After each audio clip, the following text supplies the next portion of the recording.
Unya, kainot man ta nga walay kwarta, so magbuhat ta karon og birdhouse. So mangil og DIY para ingnon nga strong independent woman, wala day ibayad og panday. Hoy, anong narobot naman ning atong tingog?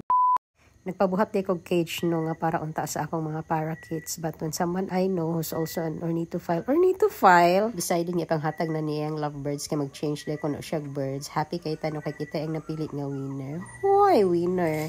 And since dili man sila maigo no sa katong atong mga house nga gibuhat sa ilaha nga out of bunot lang sa lubi, naka-decide ko nga magbuhat sa ilaha og duga nga birdhouse.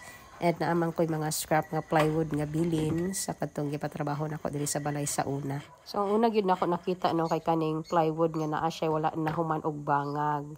So dito ko nakuan naka-ID nga oy nice ni siya nga mao ni siya ang hole nga sudlan sa bird. Hoy!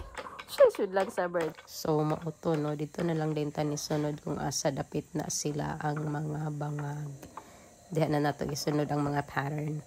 Kay duha man ni ka bangag no dili isa, so murang mahimo siya nga duplex nga birdhouse. Kani ding bangag no importante kay ni siya kay mao ni siya ang magsilbi nga entrance ug exit sa bird. Po insakto pod siya kadako. Dili ganahan ang mga bird og dagko kay nga bangag murag imong kaila di ganahan og dagko. Dito ra sila sa gagmay kanang sakto ra ma-fit ra ilang body kay og dako ra kay nga bangag daghan kay makasulod nga light di sila ganahan ana dapat insakto lang. So nangita po day kog hinges no ako nakita mao lagi gihapon ni kani nagkataya-taya na, so bahala na basta lang kay magamit kay dili man sad ni palasyo ang atong gabuhaton para ni siya sa kung asa nato i-open o close ang birdhouse.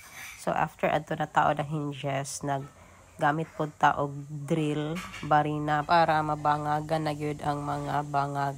Ikaw na kay kaila nga bangag? Kay ako na koy kaila nga bangag. Hoy, unsa ba oy? So nag-drill na tano kay paron koan mabangaga na siya completely. Ang mga sides sa circle lang atong drill kay paron igo na lang din siya martilyuhon with the help of kuya. Yay! Na bangaga na gyud, nahimo na siyang lingin. Pero ang ako pa na siyang gi-adjustan kay medyo gamay gid siya para sa body sa birds. So mauto igo na lang din siya itaod og charan. Here's the birdhouse. Bahalag na unsa na ang mga forma din ha, basta kay birdhouse siya.